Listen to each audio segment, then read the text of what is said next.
তারা আমাকে মারতে মারতে নিচে নামাইছে। তারপরে আমার সাথে যে আরো দুজন ছিল, একটা ভাইয়া ছিল, ওনাকে তো মারতেছিল। উনি কোনো মতে পালাই গেছে, আমি পালাইতে পারি না। ওদের সাথে যে আরো নারী কর্মী ছিল, তারা আমার ফোন টান দিয়ে নিয়ে যেতেছে, আমাকে বলছে আমি চোর, আমি এই সেই, আমাকে অনেক বুঝিয়ে দিচ্ছে। আমার ফোনটা টান দিচ্ছিল এবং আমাকে হুমকি পর্যন্ত দিয়েছে।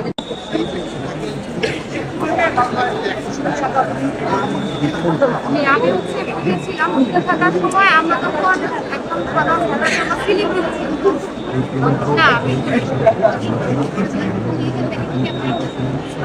আমি হচ্ছে ওখান থেকে তখন স্লিপ দিচ্ছিলাম। তখন মানে স্লিপের সবকিছু ঠিক আছে, কিন্তু আবারও ভোটাররা আমাদের কাছে আসতেছে, এসে বলতেছে আমাদেরকে তো উপর থেকে দিয়ে দিতেছে, পাঠা দিতেছে, বলতেছে যে হবে না, স্লিপের সমস্যা।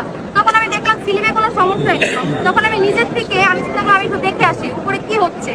ওটা দেখার জন্য আমি নর্মালি উপরে গেছি 4 তলায়। যাওয়ার পরে ওইখান থেকে কয়েকজন সাধারণ জনগণ মহিলারা আমাকে বলতেছে আপনাদের কর্মীরা কোথায়, এতক্ষণ আপনারা কোথায় ছিলেন? আমি বলছি কেন, কি হয়েছে, আপনাকে সুষ্ঠুভাবে ভোট দিতে পারতেছেন না? বলেছেন না, প্রতিটা কক্ষের মধ্যে ধানের শীষের কর্মীরা ভরা এবং আমাদেরকে হেনস্থা করতেছে, বারবার নিচে পাঠাই দিচ্ছে, আমাদেরকে ভোট দিতে বাধা গ্রস্ত করতেছে। তখন আমি বললাম যে আচ্ছা ঠিক আছে, আপনার কাছে কি কোনো ডকুমেন্ট আছে, প্রমাণ আছে? বলে হ্যাঁ, আমার সাথে ভিডিও আছে যে আমাদেরকে যে আমাদের সব ঠিকঠাক অবস্থা আমাদেরকে নিচে পাঠিয়েছে। আমি বললাম ঠিক আছে, ভিডিওটা দেন। সেই ভিডিওটা আমি তার থেকে দিচ্ছিলাম।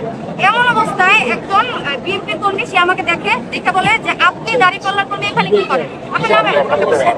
আপনি কে বলেন? আপনি যদি একজন কর্মী এখানে থাকতে পারেন তাহলে আমি কেন থাকতে পারি? ঠিক আছে, তাহলে দুজনেই নামি। আনসাররা বলছে আপনারা কেউ থাকতে পারবেন না, নিচে নেবেন। তখন আমরা সবাই নামতেছিলাম, ওনারা নামতেছিলাম, আমিও নামতেছিলাম, ঠিক আছে আপনারাও আসেন। এর মধ্যে ওনারা পিছন থেকে আমাকে সিঁড়ির মধ্যে লাথি ঘুষি এবং ওই যে ভাইয়ার কাছে একটা সাংবাদিকের কাছে ভিডিও দিয়েছে, আপনারা দেখে নিন। তারা আমাকে মারতে মারতে নিচে নামাইছে। তারপরে আমার সাথে যে আরো দুজন ছিল, একটা ভাইয়া ছিল, ওনাকে তো মারতেছিল। উনি কোনো মতে পালাই গেছে, আমি পালাইতে পারি না। ওদের সাথে যে আরো নারী কর্মী ছিল, তারা আমার ফোন টান দিয়ে নিয়ে যেতেছে, আমাকে বলছে আমি চোর, আমি এই সেই, আমাকে অনেক বুঝিয়ে দিচ্ছে। আমার ফোনটা টান দিচ্ছিল এবং আমাকে হুমকি পর্যন্ত দিয়েছে, দেখে নিন। তখন আমি আপনাদের সেনাবাহিনীর কাছে আশ্রয় নিই, যে আমার প্রাণ বিখ্যাত, আপনার প্লিজ আমাকে একটু সেফ ভাবে আমাকে দিয়ে আসেন আমার কাছে। তখন তারা